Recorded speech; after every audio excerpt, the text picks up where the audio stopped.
ওই রেশমির এত বড় সাহস, ও আমার লোককে মেরে দিল। নিশ্চয়ই কোনো মায়া জালে ওর কবচ খুলতে পেরেছিল। আমি এই রিফাতের লাশটাকে পুনরায় জীবিত করব। এই টাটকা লাশই আমার দরকার। ওই দুষ্টু হুজুর রিফাতের লাশটা নামিয়ে তার সেই আস্তানায় নিয়ে চলে গেল।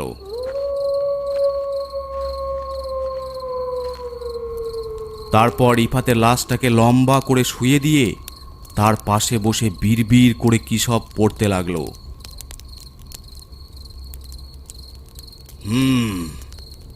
যে করেই হোক ওকে জীবিত করে তুলব আমি। আমি হব আরো শক্তিশালী। আমি হব ওর আকা। এইভাবে অনেক রাত পর্যন্ত চলতে থাকলো। এক সময় রিফাতের পাটা নড়ে উঠল। এই তো আমি পেরেছি। অবশেষে দীর্ঘ তপস্যা আমার সফল হলো। তারপর রিফাত উঠে বসল। হুকুম আমার আকা। আমি পেরেছি। তবে এর এখন আগের কথা কিছু মনে নেই। ওর স্মৃতিশক্তিটা আগে আনতে হবে।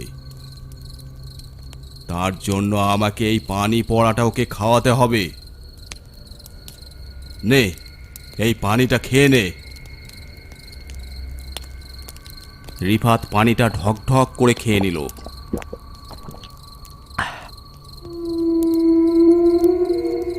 তারপর নিস্তেজ হয়ে ঘুমিয়ে পড়ল ওখানেই। ঘুম থেকে উঠে ওর সব মনে পড়বে। তখন আমার কাজ আরো সহজ হয়ে যাবে। ওই রেশমিকে আমি বন্দি করে আমার কাছে রাখব। আর ওকে যদি একবার বশ করতে পারি, তাহলে জিন দুনিয়াটা আমার হাতের মুঠোয় চলে আসবে।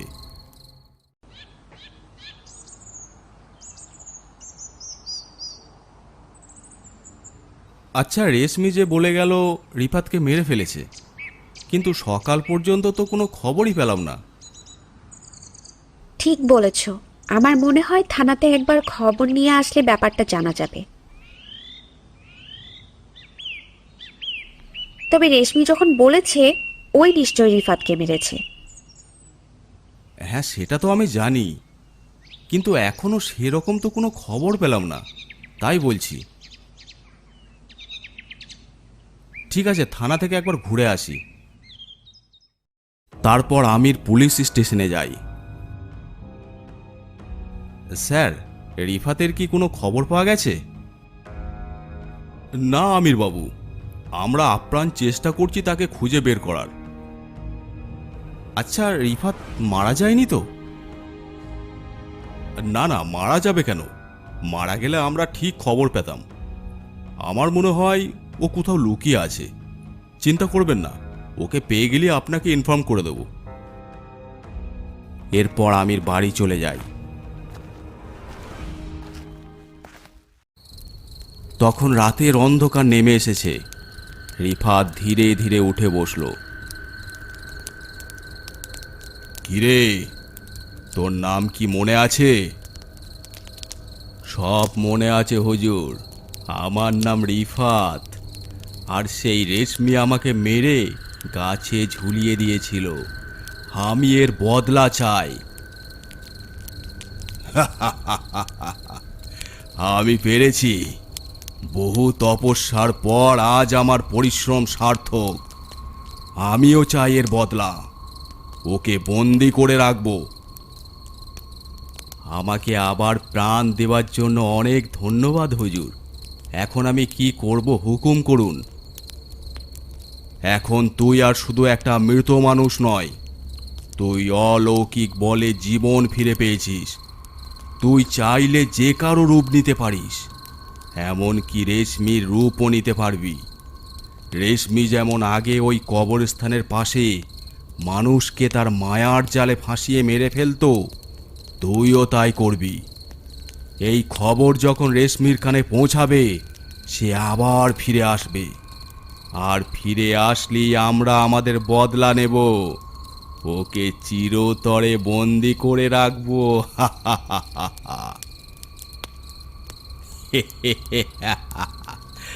খুব ভালো বুদ্ধি দিয়েছেন হুজুর। আমি কাল রাত থেকেই রেশমির রূপ ধরে ওই কবরস্থানের পাশে অপেক্ষা করব, আর ওই আমিরকে আমি ছাড়ব না। ওর ঘরের সামনে একটা গাছ আছে, আগে তুই পাখির রূপ নিয়ে ওই গাছে বসে আমিরের ওপর নজর রাখবি। ওকে এখন কিছু করবি না, কারণ ও না থাকলে রেশমিকে কেউ ডেকে আনবে না। জো হুকুম আমার আকা।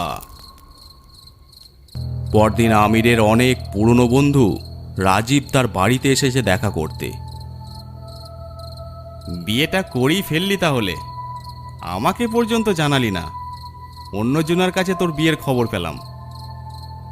রাগ করিস না ভাই, এই সবই খুব তাড়াতাড়ি হয়ে গেল। আসলে ব্যাপার হলো, তুই তো আবার ভূত প্রেত বিশ্বাস করিস না। কেন, এসবের সাথে ভূত প্রেতের কি সম্পর্ক? শোন তাহলে। না থাক, তোকে আর ভূত প্রেতের গল্প শোনাতে হবে না। আমি এবার উঠি। রাজীব ভাই, কষ্ট করে এসেছেন, আজ রাতটা থেকে যান। না গো ভাবি, আজ আর থাকবো না, অন্য আর একদিন আসবো। তবে তুমি যখন বলছো তখন রাতে দুটি খেয়েই বেরোবো। বাইরের পাখির রূপ নিয়ে রিফাত সবই শুনল। এটাই সুযোগ, আজ রিফাতের বন্ধুকে আমার মায়ায় জড়াবো। রাতে খাওয়া দাওয়া করে রাজীব বেরোবার জন্য রেডি হলো। রাজীব, রাতে আর যেতে হয় না, সকালে যাবি। তাছাড়া রাস্তার মাঝে সেই কবরস্থানটা আছে। আরে তুই অত ভয় করছিস কেন? আমার কিচ্ছু হবে না, আমি ঠিক চলে যাব। আমির অনেক অনুরোধ করল, কিন্তু রাজীব না শুনে বাইক নিয়ে রাতেই বেরিয়ে পড়ল।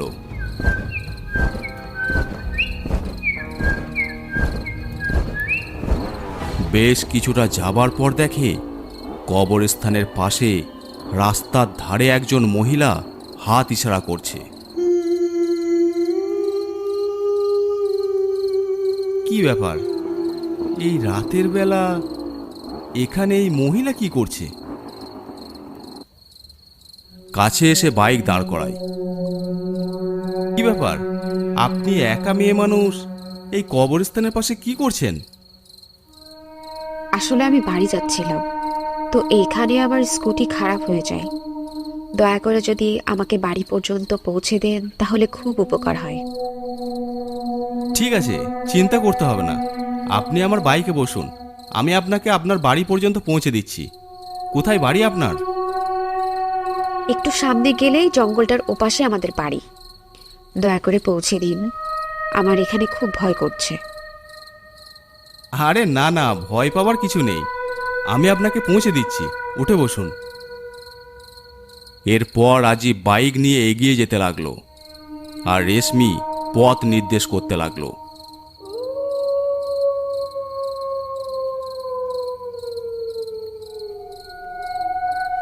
এক সময় সে তার বাড়ির সামনে এসে পৌঁছালো। বাড়িটা বেশ পুরনো আর চারপাশে ঘন জঙ্গল। বেশ, আমি তাহলে আসি।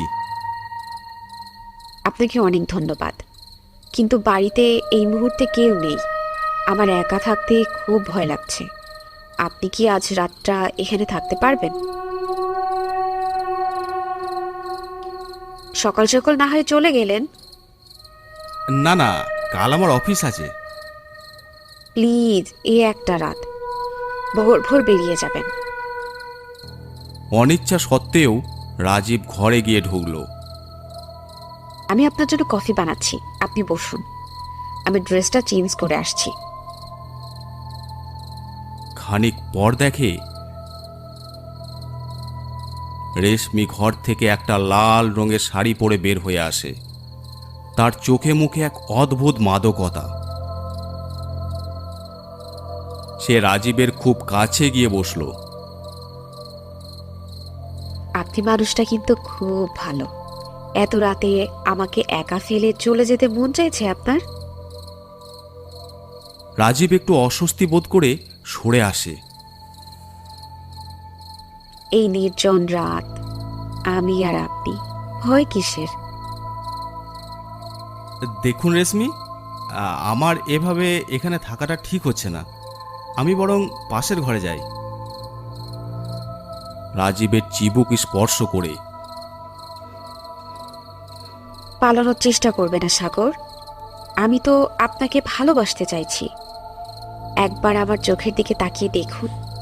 আমার চোখে কি শুধু মায়া দেখছেন, না অন্য কিছু? সরে যাও এখান থেকে।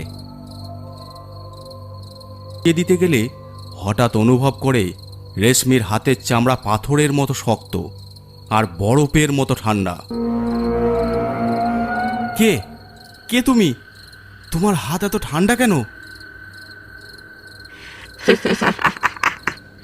কে আমি?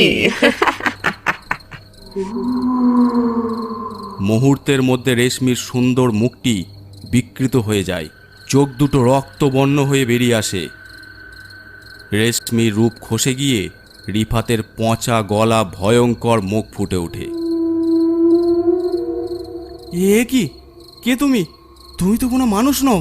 ছেড়ে দাও আমাকে, ছেড়ে দাও আমাকে। আমি কি ক্ষতি করেছি তোমার? বাঁচাও, বাঁচাও। কেউ আসবে না তোকে বাঁচাতে। আমিরকে মারার আগে তার বন্ধুকে শেষ করব। তোর বন্ধু আমিরের জন্যই আজ আমার এই দশা। আর আজ আমি তোকে শেষ করে দেব, তবেই আমির বুঝবে। রাজীবের গলা টিপে ধরে। আমার দম বন্ধ হয়ে আসছে। আমাকে ছেড়ে দাও, ছেড়ে দাও। মর, মর শয়তান। তোদের সবার রক্ত দিয়ে আমি আমার তৃষ্ণা মিটাবো।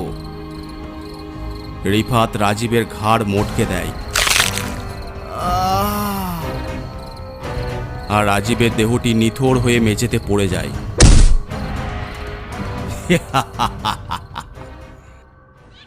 সকালে লোকজনের চিৎকার শুনে আমির দৌড়ে যায়। সে দেখে একটি গাছে সাগরের নিথর দেহটি বীভৎসভাবে ঝুলছে। আমিরের পায়ের তলা থেকে মাটি সরে যায়। এ তো আমার বন্ধু রাজীব। কিন্তু রাজীব কি করে এলো?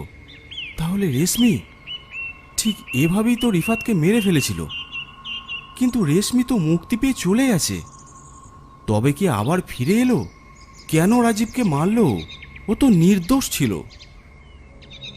আমির মনে মনে ভাবে, রেশমি তো এমন প্রতিহিংসা পরায়ণ ছিল না। সে তো আমাদের ভালো থাকতে বলেছিল। তবে কি আমাদের অজান্তে অন্য কোনো অশুভ শক্তি রেশমির রূপ ধরে এসব করছে? আমির দ্রুত আব্দুল কারীর কাছে গিয়ে সব খুলে বলে। আব্দুল কারী গভীর ধ্যানে বসেন। খানিক পরে তিনি বলেন, আমির, আমার গণনায় যা দেখছি তা অত্যন্ত ভয়ানক। এটা রেশমির কাজ নয়। রিফাত ফিরে এসেছে, তবে মানুষ হিসাবে নয়, পিশাচ হিসাবে। আর তার পেছনে আছে এক শক্তিশালী তান্ত্রিক। এখন রেশমির আত্মাকে আবার ডাকতে হবে, কারণ একমাত্র সেই জানে এই পিশাচকে চিনার উপায়। রাতের নির্জনে কারি সাহেব বিশেষ মন্ত্র পড়ে রেশমিকে ডাকতে শুরু করল। হঠাৎ চারপাশে জোরে বাতাস বইতে থাকে। তারপর রেশমির আত্মার আবির্ভাব হয়। হুজুর, কেন আমাকে আবার এই পচা পৃথিবীতে ফিরিয়ে আনলেন? আমি তো শান্তিতে ছিলাম। রেশমি, শান্ত হও। দেখো, তোমার নাম ব্যবহার করে রিফাত আবার রক্ত খেলায় মেতেছে। সে তোমার রূপ ধরে আমিরের বন্ধুকে খুন করেছে। তারপর সমস্ত ঘটনা খুলে বলে। কি? ওই জানোয়ারের এত বড় সাহস! আমার রূপ নিয়ে সে পাপ করছে। আমি আবার ওকে শেষ করে দেব, যাতে ও আর কখনো ফিরে না আসে। তান্ত্রিকের শক্তি দিয়ে সে আমাকে আটকাতে পারবে না। কালই ওর ব্যবস্থা করব। এরপর রেশমি অদৃশ্য হয়ে যায়। রাত হয়ে যাওয়ায় সেই রাতে আমির আর বাড়ি ফিরতে পারে না। এদিকে রাত গভীর হলে রিফাত আমিরের স্ত্রী শ্রাবণীকে মারার জন্য তার শোবার ঘরে জানলা দিয়ে প্রবেশ করে।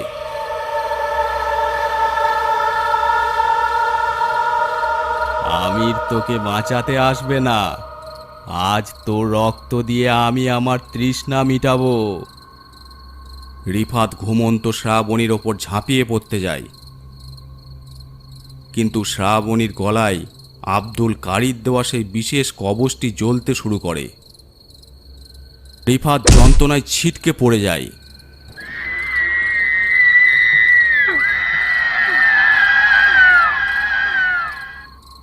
উফ, এই কবচ আমাকে বাধা দিচ্ছে, কিন্তু মনে রাখিস, আজ না হয় কাল তোদের আমি শেষ করবই।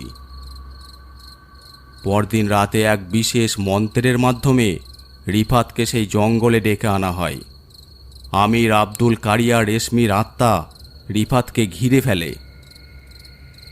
আমিরের হাতে আব্দুল কারির দেওয়া সেই দোয়া পড়া পবিত্র তলোয়ার। রিফাত, তোর সময় শেষ হয়ে এসেছে। তুই আমার রূপ অপবিত্র করছিস, এখন তার সাজা ভোগ কর।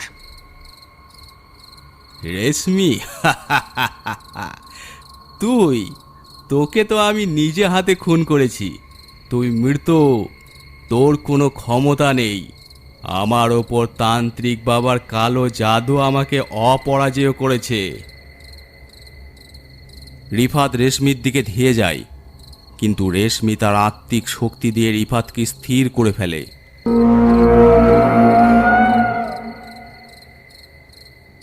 আমির এই সুযোগে তলোয়ার উঁচিয়ে এগিয়ে আসে।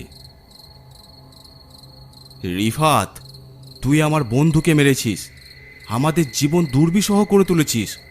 এই তলোয়ারের প্রতিটা কোপ তোর পাপের প্রায়শ্চিত্ত করবে। আমির সর্বশক্তিতে তলোয়ার দিয়ে রিফাতের বুক চিরে দেয়।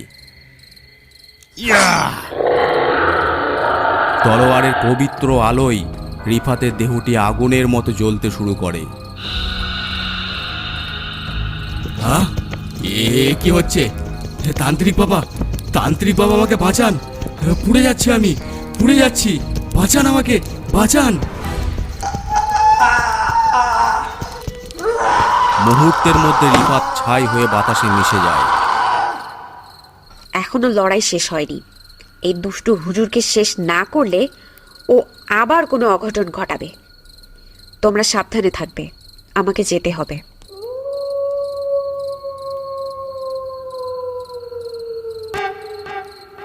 দূরে তান্ত্রিকের আস্তানায় বসে ওই দুষ্টু হুজুর তার আয়নায় সব দেখছিল। রিফাত ধ্বংস হতেই আয়নাটি চুরমার হয়ে যায়। ওই দুষ্টু হুজুরের চোখ দিয়ে আগুনের হলকা বেরোতে থাকে। আমির, আব্দুল কারি, তোরা আমার শ্রেষ্ঠ সৃষ্টিকে ধ্বংস করলি, আমার সাধনা মাটি করলি। মনে রাখিস, আমার প্রতিশোধ সহজে শেষ হয় না।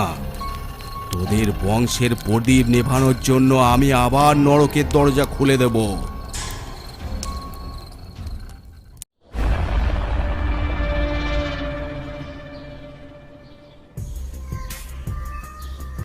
আজকের গল্পটি আপনাদের কেমন লাগলো অবশ্যই কমেন্ট করে জানাবেন।